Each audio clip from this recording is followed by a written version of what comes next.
Tafsir suratil Qital. Sebutan lain dari surat Muhammad itu adalah Al-Qital, surat peperangan.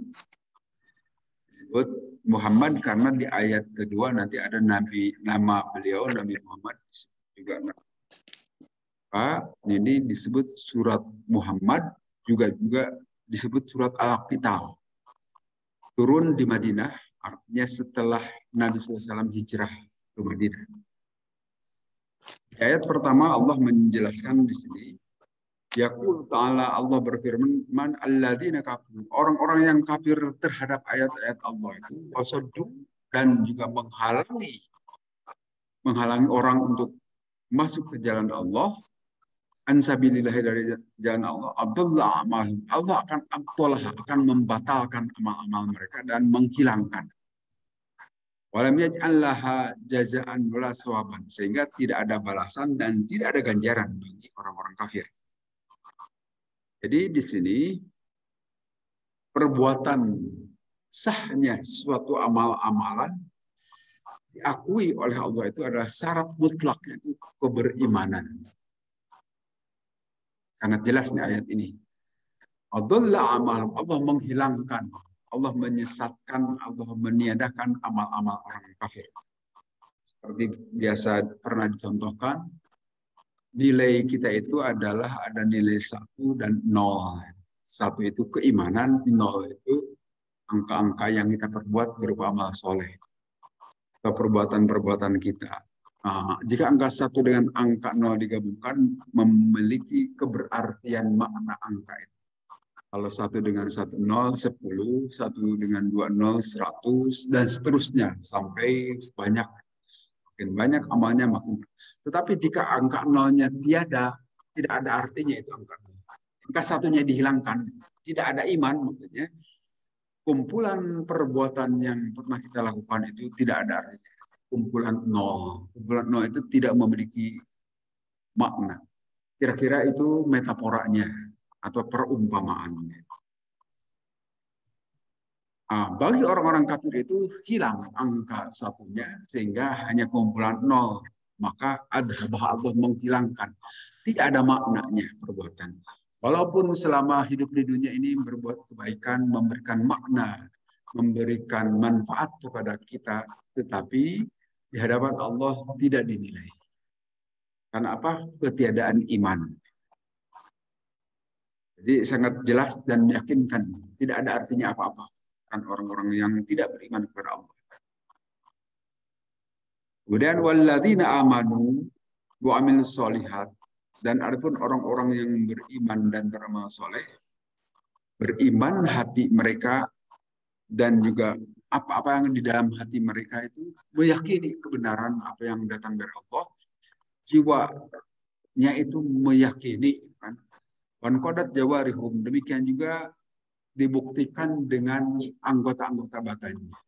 Artinya hatinya meyakini kebenaran yang datang dari Allah, dibuktikan dalam bentuk ibadah, dibuktikan dalam bentuk pemeliharaan terhadap keimanan berupa ibadah-ibadah yang telah dicontohkan, yang telah disyariatkan, wabawatinihim, batin-batin mereka itu, wadawahirihim, dan semuanya totalitas keberiman itu.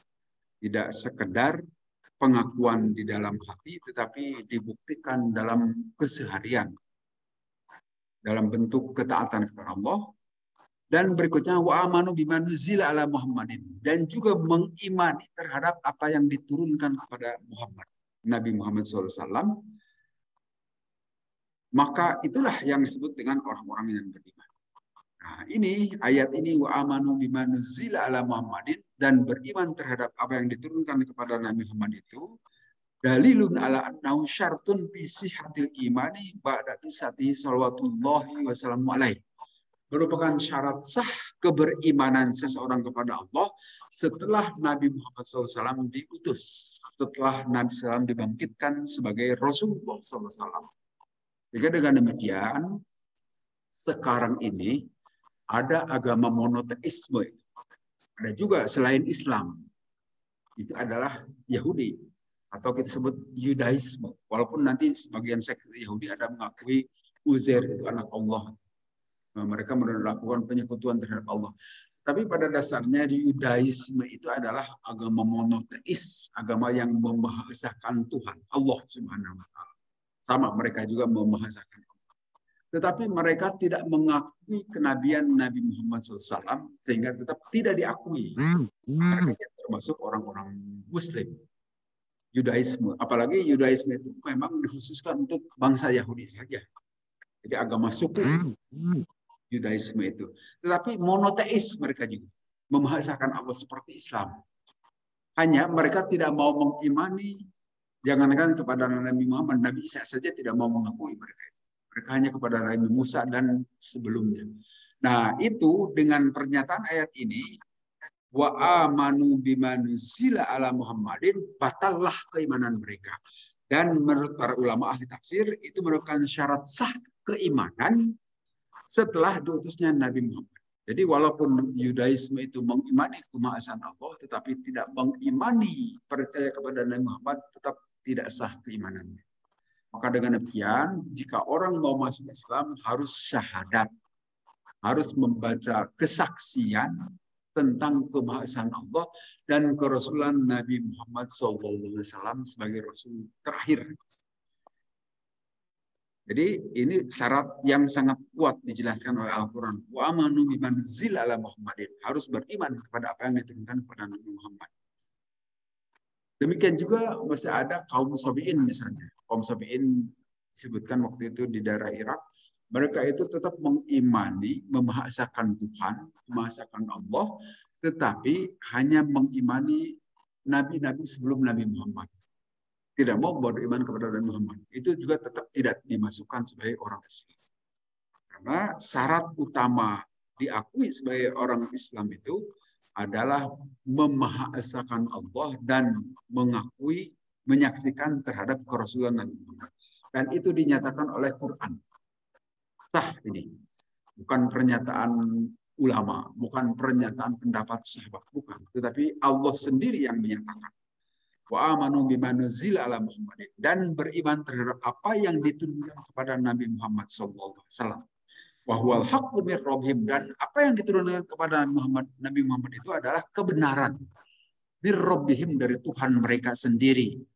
Allah memberikan jaminan bahwa apa yang diturunkan kepada Nabi Muhammad itu bukan buatan Nabi Muhammad, bukan karang, bukan temuan dari tempat mana, tetapi apa itu adalah tanzil, diturunkan dari Allah dan dijamin itu kebenaran. Maka di sini Allah menyebutkan kafaru anhum, Allah akan mengkafarati, Allah akan menutupi kesalahan-kesalahan. Jadi kalau kafaru itu kafir, itu kafir menutup gitu kan. Nah, itu untuk orang yang menutup diri terhadap kebenaran, disebut kafir. Tapi kalau kafaro pakai tasdid, artinya itu menutupi juga, tapi maksudnya menutupi kesalahan. Artinya menutupi kesalahan-kesalahan yang pernah dibuat sebelumnya di kifarat. Nah, kata dasarnya kifarat. Kalau kifarat itu menembus dosa, menutupi dosa dengan perbuatan lain. Misalnya kalau kita melakukan ibadah haji waktu ihram, melakukan pelanggaran-pelanggaran, maka kita dikifarati, harus kifarat. Nah, kifarat itu bahasa lainnya dam. Nah, itu sama dengan seakar kata dengan kufur juga, tapi lain makna. Nah, di sini Allah menjelaskan kafaru anhum, Allah menutupi kesalahan-kesalahan mereka dan akan membaikkan perilaku mereka. Itu jaminan dari Allah. Dzalika bi annal ladzina kafaru tabau'ul batila. Yang demikian itu karena semuanya orang-orang kufur itu mengikuti kebatilan. Jadi ini penegasan dari Allah. Orang-orang kafir, pengertian kafir di sini menolak ayat-ayat Allah. Apa yang mereka ikuti itu kebatilan pasti. Innama abtalan amal kafir. Sebenarnya kami membatalkan perbuatan-perbuatan orang kafir. Watajawazna an sayyatil abrar, dan kami memberikan balasan kepada orang-orang yang berbuat dari keburukan-keburukan orang-orang yang baik. Waslahna syu'unahum, dan kami akan membaikkan terhadap perilaku-perilaku orang yang baik. Annalladzina kafaru taba'ul batila ay ikhtarul batila al haqqi. Karena sesungguhnya orang-orang batil itu mengikuti, orang-orang kafir itu mengikuti kebatilan. Jadi hanya jelas dua kan, jalan yang Allah ridhoi, jalan keimanan, dan jalan kebatilan. Yang tidak beriman kepada Allah itu batil. Dan itu banyak macamnya. Jalan-jalan setan. Wa annal ladzina amanu tabawul haqqa min rabbihim. Dan sesungguhnya orang-orang yang beriman itu mengikuti kebenaran. Insya Allah kita dalam jalan yang benar. Jaminan dari Allah. Beriman terhadap kemasan Allah dan kenabian Nabi Muhammad SAW. Kadzalika yadribullahu linnasi amsalahum. Demikianlah Allah membuat perumpamaan bagi manusia. Artinya yubayyinu lahum ma'ala a'malihim wa ma yasiruna ilaihi bi ma'adihim.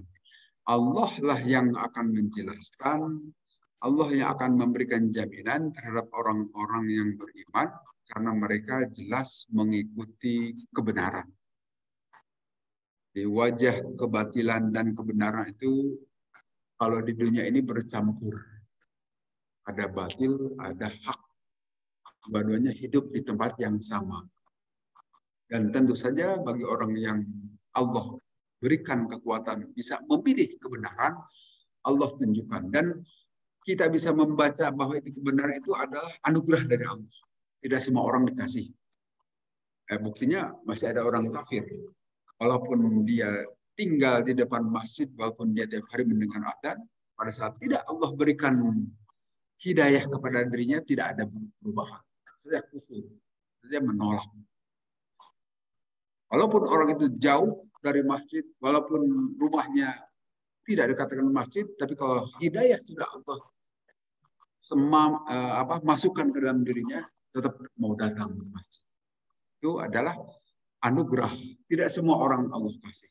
Sehingga bagi kita yang sudah sekali lagi mengaku sadar itu, pelihara. Bawa sampai kematian. Jangan ditinggalkan hanya sebatas setengah umur misalnya. Menjelang kematian harus dibawa. Kemudian nanti disebutkan nanti kalau di akhirat akan dipisah orang-orang baik dan orang-orang buruk. Tidak akan bisa bercampur. Kalau di dunia ini campuran, ada kebaikan dan keburukan. Dan ya di dunia ini adalah tempat untuk menguji orang itu mau mengikuti kebaikan atau keburukan. Silahkan pilih. Diberikan kewenangan oleh Allah, diberikan akal kita, diberikan kemampuan untuk memilih. Tetapi kemampuan memilih itu tetap butuh hidayah Allah. Secerdas apapun manusia, tetap saja untuk mengikuti pilihan yang benar itu harus mengikuti petunjuk. Tidak mungkin sampai. Karena itulah Allah menurunkan utusan, menurunkan kitab suci sebagai tuntunan bagi manusia. Padahal sesungguhnya manusia itu sudah punya modal bisa memilih dan memilah. Tapi dalam hal ini tetap dibutuhkan petunjuk Allah. Oleh karena itu, pas bagi kita ikut petunjuk Allah. Walaupun akal pikiran kita bisa memilih dan memilih. Kemudian di rangkaian ayat berikutnya, fa'idza laqitumul ladzina kafaru fadharbar riqab. Jika kalian berjumpa dengan orang-orang kufur di dalam peperangan, maka tebas saja itu pundak-pundak mereka. Kalau sekarang barangkali ditembak saja. Dahulu pakai pedang. Yaqulu Allah berfirman, mursyidan lil mu'min, memberikan petunjuk kepada orang-orang beriman terhadap apa yang mereka kerjakan pada saat mereka berperang beserta orang-orang musyrikin. Yang dimaksud musyrikin. Sehingga apabila kalian berjumpa mereka, jangan tanggung-tanggung, silahkan tebas saja leher-leher. Hatta idza asantumuhum, sehingga apabila kalian telah bisa mengalahkan mereka, silahkan pashuddul wasa, ditawan saja mereka. Ma'antum ba'dan qada'il harbi wan bisal ma'rukati mukhayyiruna fi amrihim. Sehingga nanti setelah ditawan itu ada pilihan bagi kaum muslimin, apakah pada saat memperoleh tawanan dari orang-orang kafir itu, lawan-lawan mereka itu mau dibebaskan atau mau tetap ditahan. In syi'tum matartum alaihim fatlaqtum asarohum majanan. Jika mau tetap ditawan sebagai tawanan juga silahkan. Tapi apabila mau mereka lepaskan dengan harus membayar tebusan, juga silahkan. Bimalin dengan harta. Ta'khudunha minhum wa tasyarohunahum alaih. Silahkan, itu ada pilihan. Mau ditawan silahkan, mau dilepaskan juga silahkan dengan tebusan. Wadzohiru dan dohirna an hadil ayat, semua ayat ini nazalat ba'da waq'ati badrin. Ayat ini turun memang setelah peristiwa perang Badar. Inna Allah subhanahu atibul mu'minin ala iktisari mina asro yamidin ya'khudhu minhum al-fida. Nah, Allah di sini memberikan, kalau waktu perang Badar, memang itu sebagian orang-orang yang ditawan oleh Nabi itu nanti dilepaskan begitu saja, walaupun sebagian dari mereka dimintai supaya mengajari sebagian kaum muslimin baca tulis. Situasi gitu. Tapi setelah ayat ini turun, tidak boleh main lepas begitu saja. Silahkan lepaskan, tetapi harus memberikan tebusan. Al-fida, harus ada tebusan di sini. Itu ketentuan yang disyariatkan di dalam ajaran Islam. Walaupun nanti menurut pendapat sebagian ulama disebutkan ayat ini telah mansukhoh, telah dihapus juga lakukan hukumnya, itu dengan surat At-Taubah ayat 5. Faidan sahal asyrul hurmu waqtul musyrikin hatta haiswajatuhum wa khuduhum wa suruhum wa qululahum kulla marsad. Di ayat At-Taubah ayat 5 disebutkan begitu. Apabila waktu telah berlalu, waktu haram, waqtul musyrikin, bunuh saja itu orang-orang musyrikin. Haiswajatuhum, dimanapun kalian mendapati mereka, wa khuduhum, dan ambillah dari mereka, wahsuruhum, dan tahanlah mereka, waqululahum, dan duduklah beserta mereka kulla marsad, di setiap kesempatan itu. Di sini memang ada perbedaan pendapat di para ahli tafsir. Walaupun nanti sebagian ulama mengatakan innamal imamu khayyirun baina manni ala asiri wa mafadatihi faqat. Nah, sebagian ulama mengatakan imam atau pemimpin kaum muslimin nanti kalau mendapat tawanan perang itu bisa milih-milih apakah akan dilepas atau ditahan maksudnya, atau akan dilepas dengan harus membayar tebusan. Silahkan. Dan tidak boleh dibunuh. Gitu pendapat sebagian ulama. Waqala akharuna minhum, dan sebagian lain mengatakan ballahu ayyakulahu insya. Tapi sebagian ulama mengatakan dibunuh saja itu tawanan perang itu. Karena di hadis qattin Nabi An-Nadhr bin Al-Haris wa Uqbah bin Abi Mu'id bin Asar Badrin. Nah, ini memang bercermin dari apa yang dilakukan oleh Nabi terhadap Nadhr bin Al-Haris dan Uqbah bin Abi Mu'id saat beliau menawan atau jadi tawanan perang Badar. Itu dibunuh oleh kaum muslimin. Waktu itu ya tentu seperti kita ketahui ayat ini turun setelah perang Badar. Waktu perang Badar itu dibunuh atau dilepaskan tanpa tebusan atau mengajar. Tapi setelah ini nanti para ulama berbeda-beda pendapat. Indah kaya Samamah, waktu itu juga Rasulullah punya tawanan yang bernama Samamah bin Athal. Saat ditawan, Nabi bertanya kepada Samamah, "Ma indah kaya Samamah, apa yang kau punya hai Samamah?" Faqala, maka berkata Samamah, "In taktul dama damin." Jika engkau membunuh, ya terbunuhlah.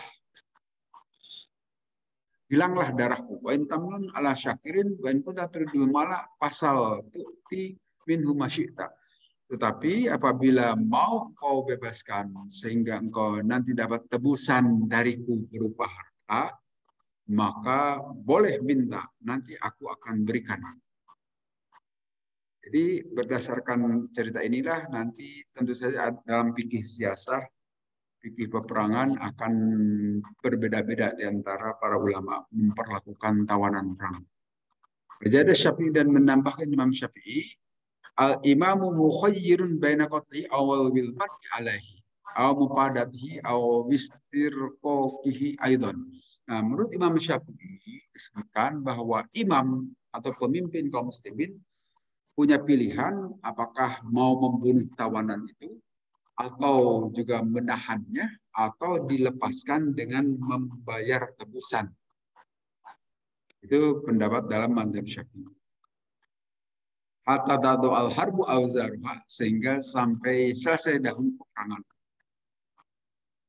Disebutkan dalam sebuah hadis seperti begini, kata Nabi, la tazalu ta'ifatun min ummati dhahirina ala haqqi hatta yuqatila akhiruhum ad-dajjal.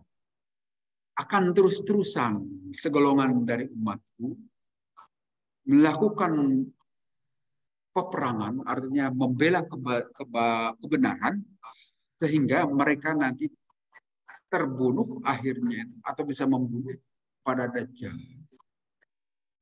Jadi ini memberikan penjelasan bahwa selama kehidupan kaum muslimin sampai menjelang kiamat akan terus terjadi peperangan, pembelaan terhadap hak. Dan kita saksikan ya, dalam kehidupan ini ada saja kelompok-kelompok kaum muslimin yang mereka itu mendedikasikan hidupnya untuk melakukan jihad. Kita bisa melihat di sini, di Indonesia pun ada, di negeri manapun ada yang melakukan itu.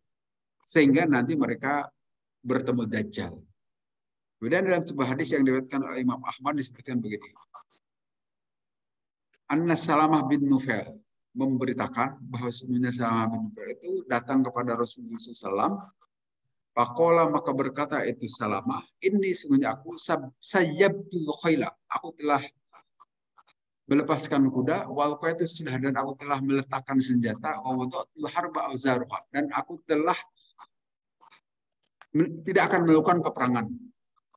Fakultu, dan aku berkata, la kita la tidak ada peperangan lagi sekarang. Fakola maka menjawablah kepada itu Salamah bin Nufail, Nabi sallallahu alaihi wasallam, al-ana ja'al kita. Sekarang ini telah datang peperangan. La tazalu ta'ifatun min ummati, akan terus-terusan ada segolongan dari umat itu ala nasi, mereka akan berhadapan dengan orang-orang manusia, yuzigullahu quluba aqwamin ayuqatilunahum, yang Allah sesatkan hati-hati kaum tersebut, maka Allah melalui sekelompok tadi itu mereka akan Allah luruskan dengan cara peperangan. Wa yarzuquhum, dan Allah akan memberikan rezeki kepada mereka hatta ya'ti amrullahi wa hum ala dzalik, sehingga datang urusan Allah atau hari kiamat wa hum ala dzalik, padahal mereka tetap dalam pendirian seperti itu. Ala inna uqradaril mu'minin asyam. Ingatlah sungguhnya tempat keamanan atau nanti kemenangan kaum muslimin itu adalah di Syam, di Palestina. Wal khailu, dan kuda-kuda itu maqudun fi nawasiha al khair ila yaumil qiyamah, dan kuda-kuda itu akan diikat di negeri Syam tadi sampai hari kiamat. Jadi ini merupakan hadis yang diriwayatkan oleh Imam Ahmad yang bercerita mengenai peperangan ini akan terus terjadi sepanjang kehidupan kaum muslimin, karena akan ada sekelompok dari kaum muslimin itu yang ingin menegakkan kebenaran, akan berdakwah. Dan kita bisa menyaksikan dalam sejarah, kan? Sejarah juga begitu, selalu ada. Dan jangan dalam sejarah, sekarang saja kita melihat ada, kan? Walaupun nanti oleh kelompok yang lain disebut teroris lah, fundamentalis dan sebagainya. Tapi mereka itu adalah kelompok dari orang-orang yang ingin tetap menegakkan kalimat Allah melalui cara-cara peperangan atau melalui cara-cara keras lah kalau menurut kita saat ini. Walaupun tidak semuanya, sebagian saja. Karena itu sudah disebutkan oleh Nabi. Tadi seorang sahabat mengatakan Rasul sekarang ini sudah damai. Peperangan sudah ada, saya sudah menambatkan, kuda saya sudah lepas, kemudian senjata saya juga sudah saya tanggalkan, dan tidak ada perang lagi. Kata Rasulullah, tidak begitu. Akan ada terus itu peperangan itu. Al-ana ja'al kita, sekarang akan datang peperangan, dan akan terus-terusan ta'ifah, kelompok dari kaum muslimin, yang akan terus melakukan peperangan tersebut. Kita bisa melihat, bisa menyaksikan seperti ini pun ada, kan? Dan dalam sejarah sebelumnya juga begitu, selalu terjadi. Karena seperti tadi disebutkan, di dunia ini memang campuran antara kebenaran dan kebatilan itu akan selalu terjadi, selalu terjadi persinggungan. Akan selalu. Walaupun akan di mana itu kebenaran berada, kebatilan itu berada, itu adalah rahasia Allah. Seperti misalnya gini, kita sekarang bangsa Indonesia merupakan mayoritas paling besar penduduknya Muslim di dunia. Apakah ini akan terus-terusan? Wallahu a'lam. Kita tidak tahu. Hanya Allah yang Maha tahu. Karena sejarah menunjukkan dahulu juga Spanyol itu mayoritasnya Islam. Sekarang kan tidak lagi. Demikian juga Filipina, dahulunya itu negeri kaum muslimin itu. Tapi sekarang kan tidak lagi. Tapi sebaliknya, yang dahulunya mayoritas negeri Kristen, sekarang sudah mulai banyak orang-orang Islam seperti Inggris, Amerika itu. Walaupun tetap masih sedikit. Hanya sudah bisa mengimbangi orang-orang Kristen maupun orang-orang lain. Bahkan sudah jadi nomor 2 negeri-negeri tersebut kaum muslimin. Di Inggris dan di mana-mana. Bahkan sekarang banyak wali kota di Inggris itu yang muslim. Itu bisa saja terjadi itu pergeseran. Dahulu Islam ada di Asia, sekarang ke Eropa dan ke Amerika atau ke tempat yang lainnya. Tapi kebenaran itu tidak akan mungkin hilang, tetap akan ada terus. Dan akan ada segolongan dari umatku yang melakukan, memperjuangkan itu terus selamanya. Kemudian walladzina qutilu fi sabilillahi fala yudhillu a'malahum. Dan orang-orang yang terbunuh di jalan Allah fala yudhillu a'malahum. Maka Allah tidak akan menyia-nyiakan amal-amal mereka. Artinya Allah akan melipat gandakan, akan memberikan penghargaan yang demikian besar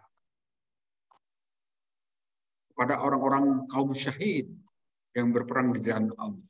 Walaupun sekali lagi barangkali pemerintahan kita, pemerintahan sekuler kita di berbagai negara termasuk di Indonesia, bahkan Amerika mengatakan mereka teroris fundamentalis, tapi kita tidak tahu. Bisa saja itu memang betul-betul murni dari hati mereka untuk memperjuangkan agama. Hanya kita saja yang melabeli seperti itu. Hakikatnya bagaimana? Wallahu a'lam. Nah, dalam hal ini Rasulullah SAW bersabda, yu'tas syahidu sittah hisalin inda awali qatl. Diberikan seorang syahid, orang yang mati syahid itu 6 perkara. Ini anugerah yang Allah berikan kepada seorang syahid. Artinya syahid itu yang mati di dalam peperangan, dalam membela agama Allah. Nanti kita tahu syahid itu bisa bermacam-macam. Tetapi yang maksud di sini ada orang yang syahid terbunuh langsung dalam melakukan perjuangan di jalan Allah. Ada 6 yang akan diberikan kepada mereka. Inda awali kotrotin min dami. Yang pertama pada saat tetesan darah pertamanya. Begitu menetes darahnya itu yukfaru anhu kullu khotiatin. Akan dihapuskan pada saat tetesan pertama darahnya turun, langsung Allah hapuskan seluruh kesalahannya. Artinya diampuni dosa-dosanya. Kemudian pada saat kematian juga waya romak ada minal jannah. Dia langsung bisa melihat tempat tinggal yang akan dia tinggali di surga sebagai seorang syahid. Kemudian yang ketiganya minal huril aini. Dan Allah akan menikahkan dengan bidadari. Jaminan bagi syahid. Sehingga kita suka mengatakan atau ada istilah calon pengantin yang belum syahid. Walaupun di sini kita barangkali boleh memperdebatkannya, betulkah dia itu syahid atau tidak, tetapi keyakinan mereka akan syahid. Yang mau bunuh diri maksudnya. Sehingga mereka suka menyatakan pengantin, karena akan dinikahkan dengan bidadari surga. Tetapi sekali lagi, betulkah mereka itu syahid atau tidak? Itu bisa diperdebatkan. Karena kita belum tahu benar tidaknya. Ya, tidak salah mereka meyakini bahwa pengantin. Karena memang akan Allah nikahkan dengan bidadari. Dan yang keempatnya, wa yu'amman minal fazail akbari. keempatnya mereka akan dibebaskan dari terjadinya kekagetan saat terjadi kiamat. Seperti kita ketahui, kekagetan terjadi pada saat kiamat itu jangankan orang yang masih hidup di dunia, yang sudah meninggal juga tetap memperoleh kekagetan. Nah, kita maklumi kan, boro-boro terjadi kiamat, saat ini saja keguncangan yang sifatnya lokal itu juga bisa mengagetkan kita kan, bisa membuat kita perasaan tidak enak. Coba di sini waktu terjadi gempa di Cianjur saja kan, kita juga ikut terpengaruh kan, dengan miris melihat orang-orang yang korban gempa. Nah, itu yang sifatnya lokal. Apalagi nanti yang terjadi bukan sekedar lokal, tetapi seluruh muka bumi ini akan ditimpa oleh musibah yang demikian dahsyat. Sehingga jangankan orang yang masih hidup, yang telah meninggal juga memperoleh kekagetan. Nah, jaminan bagi orang yang syahid itu tidak akan memperoleh kekagetan pada hari kiamat. Jadi tenang-tenang saja, nikmat saja mendengar atau menghadapi hal seperti itu. Dan yang kelimanya, min adzabil qabri, akan dibebaskan dari siksa kubur. Tidak akan ada siksaan kubur. Orang yang mati syahid, syahid yang terbunuh di jalan Allah. Wa yuhallah millatal iman, dan akan menikmati manisnya keimanan. Itu jaminan yang Nabi berikan kepada orang yang mati syahid. Ini hadisnya diriwayatkan oleh Imam Ahmad di dalam Musnad beliau. Demikian juga di dalam Sahih Muslim disebutkan begini. Nabi SAW bersabda, yughfaru lisyahidi kulla syai'in illa daina. Akan diampuni bagi seorang syahid setiap sesuatu kecuali utang. Saya sering mengingatkan kepada kita dan kepada diri saya sendiri, hati-hati berutang. Berhutang itu boleh, silahkan, tapi jangan lupa untuk dibayar, untuk diselesaikan. Walaupun hutang ke masjid, tetap aja harus diselesaikan. Jangan mentang-mentang, itu uang masyarakat, tidak bisa. Tapi itu adalah uang masjid, walaupun itu berasal dari masyarakat, tapi sekarang sudah dititipkan oleh masyarakat ke masjid. Jadi masjidlah pemegang. Jangan seenaknya, kabur saja itu kan. Kan tadi tidak sedikit yang hutang ke masjid tidak bayar itu Pak. Nah, itu akan ditagih. Jangankan orang yang tidak mati syahid, orang biasa, yang syahid saja itu akan menjadi pemberat utang. Ini hadis sahih dari Imam Muslim. Yughfaru lisyahidi kullu syai'in illa daina. Akan diampuni dari orang yang mati syahid segala sesuatu kecuali utang. Karena itu, utang walaupun 1 rupiah selesaikan. Cara penyelesaiannya dibayar atau minta dibebaskan atau dibebaskan oleh yang utang. Yang penting selesaikan utang itu. Maka karena itu usahakan, kalau tidak perlu berutang tidak usah, kecuali sangat terpaksa saja kita berutang. Jangan dijadikan kebiasaan hidup itu pakai ngutang. Ya walaupun saat ini memang di dunia ribawi utang itu digalakkan. Jangankan di pribadi-pribadi, perusahaan juga mesti ngutang. Jangankan perusahaan, negara saja ngutang kan, negara kita. Nah, biar saja itu presiden itu yang tanggung jawab. Ya, kita tidak tahu menau, tidak ikut-ikutan ngutang kan ya. Dan kita juga belum tentu menikmati utang negara itu. Dan sekarang sudah hampir 7.000 triliun kan, lebih. Itu berat itu kita membicarakan. Tetapi di sini kita kembali lagi, orang yang syahid itu diampuni segala sesuatu kecuali utang. Jadi mohon berhati-hatilah dengan hutang. Kemudian di hadis lain Nabi menyatakan begini, yashfa'u syahidu fi sab'ina min ahli baitihi. Bisa memberikan syafaat seorang yang mati syahid itu dalam 70 keluarganya. Nah, itu keistimewaan yang lain yang Allah berikan kepada orang yang mati syahid, bisa memberikan rekomendasi barangkali ya, pertolongan kepada 70 keluarganya. Ya tentu saja yang telah memenuhi syarat, punya keimanan dan sebagainya. Bukan berarti tidak beriman, tidak bisa. Hanya orang-orang yang beriman kepada Allah. Tapi di sini keistimewaan yang Allah berikan kepada orang yang mati syahid bisa memberikan syafaat kepada 70 keluarganya dari si orang yang mati syahid yang dekat barangkali. Kemudian di ayat berikutnya, ya ayyuhalladzina amanu in tansurullaha yansurkum wa yusabbit aqdamakum. Nah, ini juga jaminan dari Allah. Hei, ingatlah orang-orang yang telah beriman, in tansurullaha, jika kalian menolong Allah, yansurkum. Ini fi'il syarat jawab. Dalam ilmu nahwu itu sebutkan syarat jawab. Artinya jawab itu dalam bahasa kita itu silogisme. Jika maka. Jika kalian menolong agama Allah, yansurkum, pasti jaminan. Pasti akan menolong Allah kepada kalian. Sabit, bahkan dua jaminan dari Allah, dan akan mengokohkan agamakum, pendirian-pendirian kalian. Jika kalian menolong agama Allah, tentu yang dimaksud di sini, apa sih menolong Allah? Masa Allah perlu ditolong? Bukan itu sebetulnya. Itu pengertian terlalu bahasa letterlet yang nanti diartikan oleh orang-orang di luar Islam seperti doa kita, ihdinas siratal mustaqim, ya Allah tunjukkanlah kami kepada jalan yang lurus dalam surat Al-Fatihah.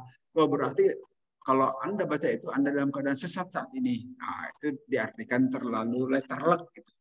Tidak ngerti bahasa itu. Bukan itu maksudnya. Nah, sama seperti ini, apa menolong Allah itu? Allah memang perlu ditolong, padahal di dalam hadis lain disebutkan jika kalian manusia menyembah Allah semuanya atau kalian durhaka kepada Allah, tidak akan mengurangi kemahagungan Allah. Artinya tidak butuh pertolongan Allah. Untuk apa? Nah, sesungguhnya betullah adanya yang dimaksud di sini menolong Allah itu sesungguhnya menolong diri kita sendiri.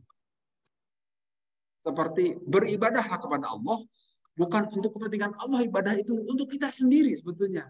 Kita kenapa harus sholat, kenapa harus puasa, kenapa harus zakat dan sebagainya, itu sebagai bagian dari kebaikan yang kita tabung untuk kepentingan di akhirat dan kebaikannya kembali kepada kita. Bukan untuk mengagungkan Allah, bukan untuk menambah Allah Maha Agung, tidak. Allah tetap Maha Agung walaupun tidak kita sembah. Nah, sehingga kata-kata di sini, jika kalian menolong agama Allah, maksudnya jika kalian memperhatikan nasib kalian sendiri dengan cara mengingatkan diri kepada Allah, sesungguhnya itu sama seperti menolong Allah. Tapi bukan menolong Allah, menolong diri kalian. Dan habis semangat di batuk-batuk. Nah, nanti kebaikannya itu akan muncul dari Allah juga. Yansurkum, pasti Allah akan menolong kalian. Ini kepastian. Dan ini janji Allah. Pasti.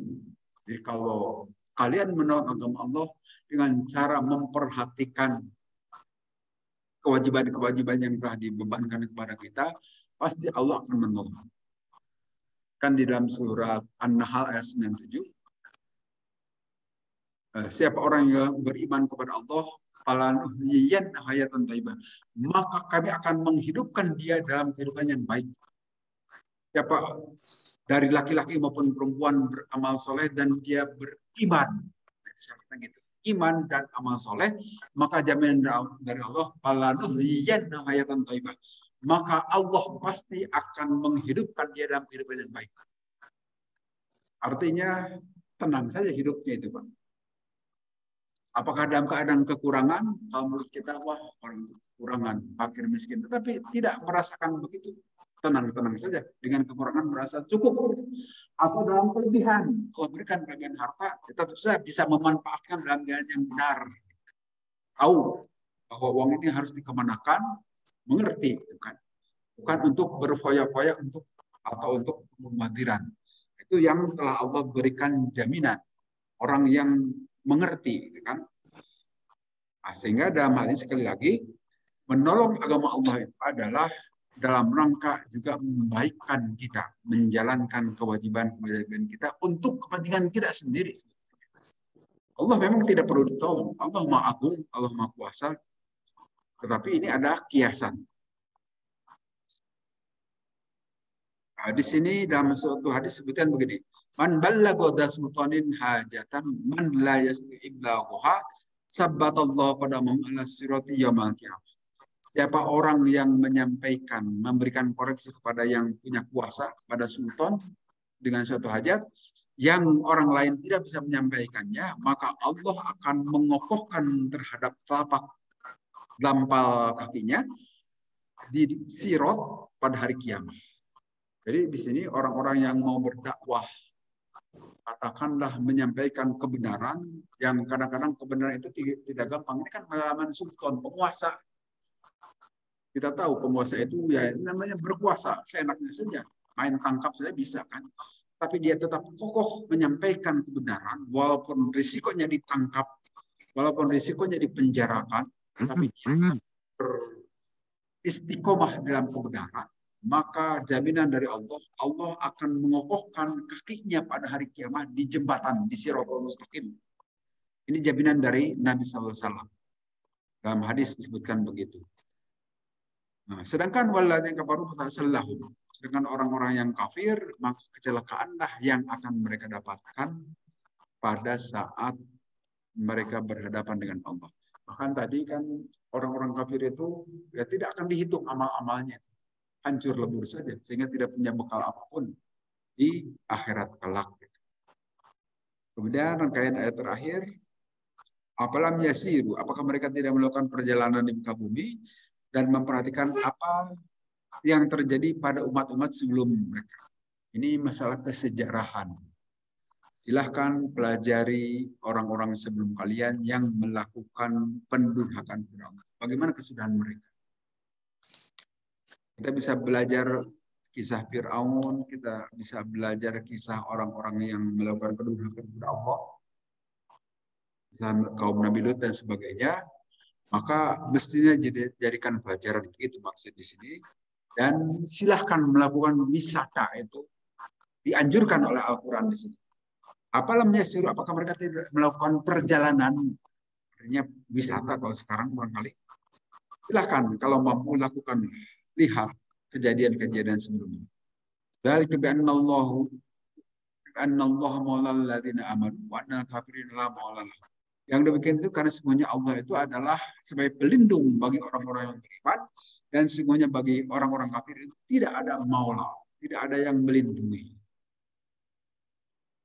Nah, di sini disebutkan begini dalam sebuah Nabi SAW pada saat itu Abu Sufyan ya, waktu perang Uhud disebutkan begini. Berkata Abu Sufyan bin Sokhor bin Harb, kita tahu Abu Sufyan itu adalah pemimpin Mekah saat itu. Mungkin gubernur Mekah atau wali kota Mekah saat itu. Dan sekalian menjadi pemimpin orang-orang musyrik. Walaupun nanti pada saat itu Mekah, Abu Sufyan ini masuk Islam. Tapi saat perang Uhud, beliau itu memimpin pasukan berhadapan dengan pasukan Rasulullah. Nah, saat itu berkata Abu Sufyan, salah anin Nabi, berkata-kata Abu Sufyan, Nabi telah tiada, Nabi telah meninggal, sudah terbunuh. Wan Abi Bakrin wa Umar alam yajib.